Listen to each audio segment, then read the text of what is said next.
Michigan holds their first scrimmage of fall camp on Saturday. Let's start with the quarterbacks. To no one's surprise, freshman Bryce Underwood was running with the ones out there. To a little bit of my surprise, Jaden Davis in the twos, Jake Garcia with the threes. Mikey Keene, as TJ Metcalf, Michigan's junior DB, said last week, they haven't really faced him in fall camp. He's been doing some things, but not in team drills. It seemed like he was dressed, but didn't go through the scrimmage on Saturday. And it was mostly situational, moving around different situations. But it's August 11th now. That scrimmage was August 9th. Do you have concern about the depth at quarterback at this point, Isaiah, with the fact that Mikey Keene's maybe not 100% yet going through everything? Personally, not. I mean, only slightly, right? Like that's pretty clear why they brought in Jake Garcia now, right? And it's not an ideal situation, and they're talking about Jaden Davis like he's really improved. I've heard kind of the same thing. This isn't the same guy that was a true freshman last year. I wouldn't go so far as say like bubble wrap Bryce, but it's not as optimal a situation as it looked a little while ago. Now, Ron Bellamy either told us the truth today or lied straight to our faces. And basically is like, oh, Mikey Keene's doing all kinds of stuff, right? Like, okay, right? Like you're in a tough spot when you're an assistant coach and you get asked that question. Yeah, that's very true. But like, we'll find out tomorrow, right? Like, I'm sure Sherrone Moore will set the record straight, or it'll be Fort Schembechler. Who knows? Might just be like, how's Mikey Keene's health? All the guys are healthy. All of them look great. All of them are doing okay. Great. I cannot wait to write that up. But like I am a little concerned because he hasn't really been going, but like at the same time, even with it's a new system, but he's got familiarity with Chip Lindsey already, right? He had a year with him at UCF. He's been around college football almost as long as Jack Tuttle. He's got another decade to get there, but he's still, he's on his way. So like, I don't know that he needs it as much as Bryce.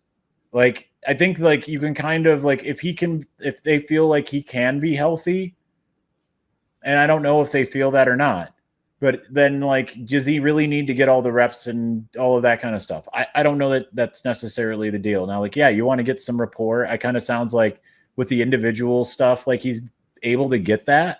So that's good news. That's a good sign. But, it does lessen the kind of room for error, I think. Like maybe you don't run Bryce as much as you might have otherwise, because like what happens beyond that, like that might be it. And I think we've seen quarterback durability type of stuff. I kind of was already of the mind of like, Bryce doesn't need to throw for like 3,500 yards for it to be a successful season. I think he'll have a better season than a lot of people are estimating. I think it'll be higher than like 2,500, but like he just needs to be Cade McNamara in 2021, right? So you can kind of put him in bubble wrap just by virtue of like, hey, we can just run the type of stuff that isn't going to get him killed as long as everyone does their job. Obviously, he has the escapability that the quarterbacks last year did not. So, like, I guess, like, the question is his pocket awareness? It's not as deep of a room at this moment, but, like, certainly the ceiling is just so much higher, and the floor is a lot higher. And, like, that's where it's like, can Jake Garcia at least can he be Cade McNamara 2021? Despite how things have gone for him so far, I mean, maybe. I wouldn't write that off, Yeah, and I think this is an interesting point. David Ross in the chat says, okay, depth at quarterback is overrated mostly.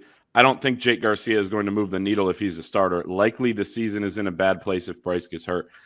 I agree and disagree. One, when the starter goes down for the whole season, you're kind of screwed. But let's say Bryce Underwood misses a game or a quarter or a series, and you have to keep things afloat. You have to keep a 3-point lead or a 10-point lead, or he has to lead a drive to, have them come back and win a game, then it raises your entire ceiling. If that's the difference between 9 and 10 wins, it could be the difference between making the playoff and not making the playoff. So you hope it doesn't get to that point. It's always a weird thing talking about backup quarterback because you hope you never really have to see that guy, but the reality is sometimes you do. Last year they had some weird stuff with health. They've had it in the past. They had it 2015. Rudock, you have Wilton Spate comes in, wins them a game against Minnesota in part. Had to come in the Ohio State game when Rudock got hurt as well. There are plenty of examples. 2017, Brandon Peters and, a lot of those guys cycling through. O'Korn, Spate got hurt earlier in the year. So, yeah, it's one of those things that is really important, but sometimes doesn't even come into play and matter. But no, Bryce here's the other part. Go ahead. Like, the schedule might be amenable to being able to deal with like Jake Garcia coming in, right? Last year they had how many college football playoff teams on the schedule? This year they've got one. We can go over the schedule later, but like people, but I mean, I'm saying one from last year. Oh yes, yes. Like that's it. They have the easiest schedule in the Big Ten in terms of opponent win percentage from last year. So like, I know people are like nationally are like, oh man, Oklahoma's an auto loss. It's like, yeah, it's how I usually look at a 6 and 7 team. So I think that can play a part, right? Like if Bryce gets hurt and they're playing USC, which might have a good defense, but hasn't had it, like that's different than like a Washington team that has a good defense and a quarterback, right? Like that's, does he get hurt against Northwestern? Then yeah, Jake Garcia is probably going to be fine. Right. There's 6 games on that schedule at least that if you have to run the backup, you're going to be okay. And there's probably 4, maybe 5 where it's like, depends on if he gets hurt, when does he get hurt in the game, right? And a little off topic, AP poll comes out today. Makes me feel even better about Michigan's schedule. There are, 6 Big Ten teams that made it. Michigan does not play Oregon. They don't play Penn State. They don't play Indiana. They don't play Illinois. They don't play 4 of those teams. They play one of them, Ohio State. Oklahoma came in, I think, around 18 or something like that. So you will play 18. Them in the non-conference. But it looks pretty favorable. And you kind of got screwed on schedule last year. Part of it was your own doing, scheduling Texas a decade earlier. But I think it evened out here a little bit in a year when you might need a little bit of a break because you have a young quarterback, you got a young team. So those are the quarterbacks. Bryce Underwood with the ones, commanding things well. Feels like he has the team kind of behind him, just the way that the teammates are talking about him and the fact that they're giving him those reps. The second thing I heard, defense won the day. That's not surprising. The offense looked improved, but a work in progress. Also not surprising. But something that I think you've also heard quite a bit of throughout the offseason is Donaven McCulley appears to be the real deal, was the quote that we got. And that's nice to hear that, there's going to be a go-to target for Bryce Underwood. Now, how good I keep talking about this. How good is the real deal? How good is your number one receiver? Is he just, really good compared to the rest of the guys, or is he really good nationally or in the Big Ten? That's the huge question when it comes to Donaven McCulley. How consistent can he be? But certainly you'd much rather hear that than not hear it. Yeah, I heard that they have a real good rapport, in particular, that Bryce and McCulley, and supposedly there was like a really good kind of back shoulder, over the shoulder type of connection that they had that was ended up being a touchdown and ended up kind of wowing the people who were there. So like, I think that's, maybe a sign. I think you look at it and it's just like, he's one of 2 guys on this team, neither of whom were around last year, that have like actual production. And so that tells me that regardless, like he's going to be, better than what they've had. And heck, Samaj, Fred Moore, like those guys can get better. You expect receivers to kind of really start to come on in either year 2 or year 3. So, this would be kind of the moment, but it's kind of like I hearken back to, like I asked Lamar Morgan today.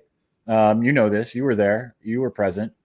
I asked him about the receivers, and he was like, it's really not about the receivers. It's about having a quarterback that can get it to him.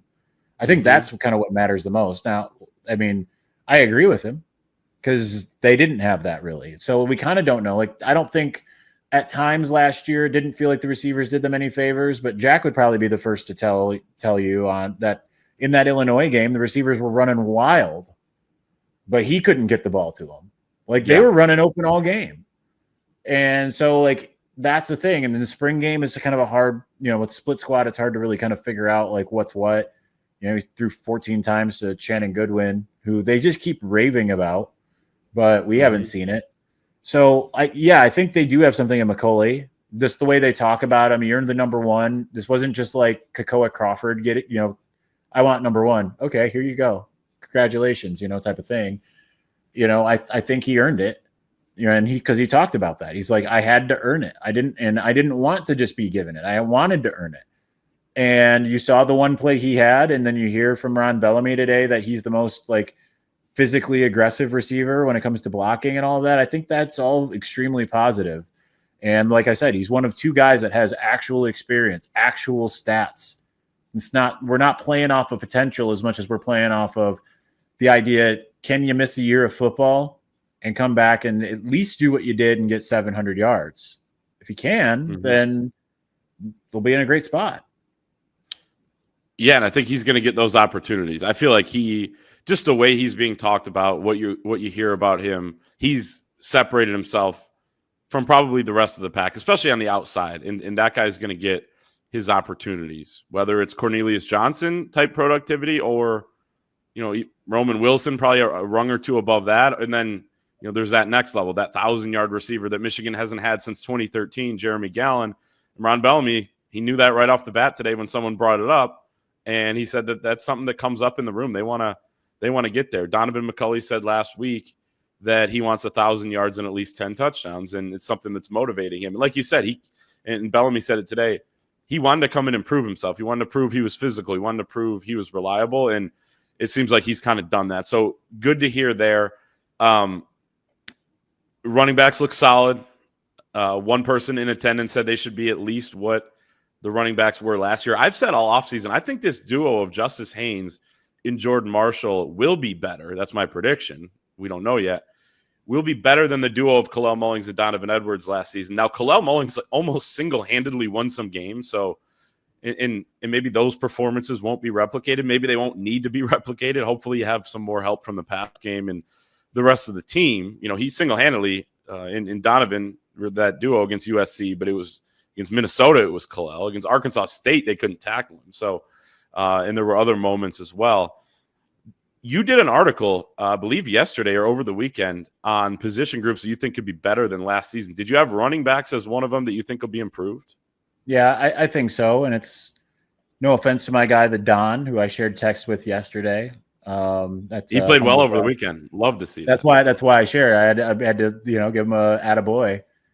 And, it's no offense to him or Kalel. Like, Kalel did create some, but not in the way that you think of, like, when you think of, like, a running back creating their own, like, ability, kind of, like, creating their own plays, you tend to think more of, like, a Blake Corum type, right? Like, they had the smallest hole and found a way through it and then did some work. Kalel kind of did more Superman work in a lot of ways. Like, you think of the USC, the big run there. You think about Ohio State, bouncing it outside, that type of thing.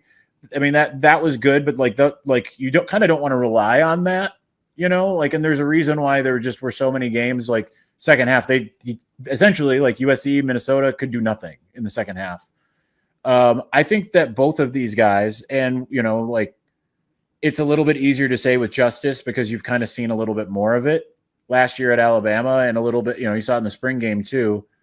Then, Jordan's had one really good game against an incredible opponent. So like that, you look at that and say that theoretically should extrapolate, especially because they're going to face maybe one team all year that's as good as Alabama was last year, especially up front. And that might be, I think Alabama might still be a better front than what they see at any point in time this year, period. So like you look at Jordan and say like he had the thinnest and smallest of holes and made something work. Justice Haynes that's kind of like his go-to. He doesn't need a lot of room. So with that, I feel like, and then you combine it with having like something of a functional pass game. Doesn't need to be, like I've been saying for a month or so, like it doesn't need to be like high flying. It just needs to be functional. That should open up opportunities. And, like that's the kind of the big worry is, can teams crowd the line like they did in 2022 and 2023? Because like Bryce is even though like there's some who've told me he's essentially JJ second year capability and ability and all of that, we haven't seen it, so I don't know. And JJ was able to punish teams for doing that, and I think that having two guys that can find like have that vision, have that ability to kind of create something that isn't like, man, everything broke down and then they did it like Kalel. I think that that's going to really pay dividends. And I had heard just like Justice has just been absolutely mauling in fall camp off of just, I always like to qualify my sources. This wasn't a 1-to-1, right? This was like, I know a guy who knew a guy type of scenario. So take it for what it's worth. But, Sure. I think that like both of them have a lot of capability. They complement each other well in terms of like, it doesn't seem like either have a lot of weaknesses. They can both kind of do the same thing, but I think it's going to be interesting because like you would rather have what they can do over like, say, like Blake Corum 2021, where it was like just speed. They both have been kind of mentioned as being kind of like 2022 Blake pre-injury. So we'll see. They're both complete backs, and Blake probably didn't become that until 22, and then he became as complete of a back as you could. But yeah, like Hassan and Blake were so different in 21 that it worked. This feels like you're going to have essentially a very similar style back on the field at all times. And Marshall maybe a little more physical. I mean, some of the runs and broken tackles he had against Alabama were incredible. We haven't mentioned defense. And part of the reason why one and I don't want to. You hate the defense. Yeah. Yeah, I hate the defense. Kidding. One observer who was there says they look well versed, look like they know their scheme and assignment. And this quote that I found funny and probably something that's really encouraging. I didn't hear too much yelling going on that side of the ball. And again, we did actually mention defense earlier because we said they won the day, which again is not a huge surprise. Defenses are typically ahead of offenses at this time of year. And especially when you have what could be an elite defense coming back against an offense implementing a new system under new coordinator Chip Lindsey. But I didn't hear too much yelling going on that side of the ball. I take that as a huge positive. Part of the reason is I bet on August 9th, 2024, there was a little bit more stopping play, maybe not yelling because they were still learning, right? They were getting used to playing under Wink Martindale. Now it's the entire defensive staff back. A lot of the same players, some of whom were thrown into much bigger roles than they were used to last season. But now a lot of those guys are back for year 2 of that. We've seen how that can work out for players. A lot to replace, but it feels like this defense has that continuity. They're ready to go and are going to be much better earlier in the season than they were last year. Maybe the peak isn't as high, the peak being Ohio State, Alabama, and it could be, but I think early in the year they're going to be ready, which gives them a hell of a shot to go down to Oklahoma and win. Yeah, I think the thing, like, so you mentioned my stock up, stock down article. I had the defensive tackles as even as last year, and people that Michigan fans, like I expected like Ohio State fans types, right? Because they love my work, they love reading it, they love everything about it. Hate clicks. Yeah. They like taking like nice little clips out of context. They love it. But like I had Michigan fans that were like, I agreed with everything but that. Like, how can you say that losing Mason and Kenneth? I kind of liken it to, and I think that they're going to be better off than this. But like you think about the defensive line going from 21 to 22, and I'm talking the whole of the defensive line, right? People are like, well, the pass rush isn't going to be as good with David Ojabo and Aiden Hutchinson gone. But like, yeah, they didn't get nearly as many sacks, but like the defensive line was just as suffocating in large part because they had a deeper rotation and a deeper bench than they had the year before. So I think like defensively, that's like why I think like the defensive line is going to be able to dominate. Like, let me add, like I had multiple people tell me, and one of them, again, to qualify it, unlike what I just did, where it's like a guy who knows a guy, like this is a guy who everyone knows. Told me like he thinks that they think it's going to be the best front seven in the country. And I think like when you hear that and understand like what they've been talking about all offseason of like, we got 6 starters in the interior. 6. Last year, like there were times, I just said this on my show, there were times last year that, yeah, Mason and Kenneth weren't out there and you were kind of like scratching your head. You're like, this is a big play and you absolutely need those guys out there. That's actually going to pay dividends that they weren't, but they still played way more than they should have, right? The fact that you got more reps for Enoetta, Ikawana, and Trey Pierce is huge. Then becomes the question, can Trey Williams and Damon Payne, can those guys be what we think they can be that they weren't at their previous schools? And I think that makes everything interesting. And I'm not mentioning Rayshawn because he's kind of the constant, but just by virtue of just being able to rotate these guys in, keep them fresh, because last year that was a problem, but you still got very important experience for a lot of those other guys as a result of like, we got to take out those 2 really good players here and there. We just have to. I think like that ended up paying some dividends more for this year. And we saw against Alabama that like, yeah, that front can still just absolutely dominate. That was not like a slouch of an offensive line. And it wasn't like they were missing a bunch of guys. And the line just dominated up front. Absolutely dominated. And just think about the fact that you add 2 more guys. You're going to see the same guys and plus 2 more who theoretically should be really good. So I think it starts there. And then, same thing, you go back to the linebackers and it's like those guys started slow and generally had Jay Sean, who was just like too freakishly athletic and just ran himself out of plays until later in the year. Now he knows what to do. So it doesn't need to be yelled at as much. More so that like the question ends up being the boundary secondary, like is that going to be deep enough to be able to carry them? But the good news is you can see a synergy that could happen where the front should dominate enough where the secondary, you might have a little bit of ability to kind of ease in and find its depth as it goes on. But yeah, man, like I think this defense is probably top 3 in the country and is probably not 3. That would give them a chance to, accomplish pretty much all their goals. Maybe short of winning a national championship, you probably need a little bit more out of the offense, but you could pretty much do everything else, Isaiah, if you have a defense that's top 3 in the country. I think it's a bold. I respect you for the take on the defensive tackles being better. I wouldn't go there yet. I think it's possible, but not probable with just the talent they lost. I mean, the way that those guys the ceiling isn't as high. Keep in mind, like that's how you have to look at it. The ceiling is not as high, but the floor is raised. You're right. So that's where it ends up being kind of that same thing. Like it's not that like they're going to be better, but in the aggregate, it could be just as good. And I think it will be essentially just as good also because of the guys behind them, right? Like it's going to be a hard defense to test because you can't, even if like say there's a bust in the very front, you still got those linebackers who should be a lot better. And that's also a deeper room too. And the starting corners and safeties should be good. I mean, safety's deep, but corner isn't.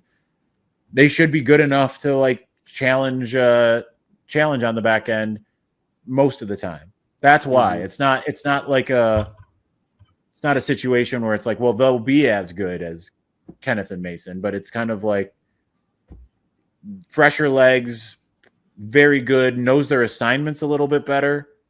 I think like the floor gets raised. And to that point, you're right. The Ikawana snaps are going to be better because he's better. The Enoetta snaps are going to be better because he's a year older. Trey Pierce, same thing. Because those guys did play to your original point.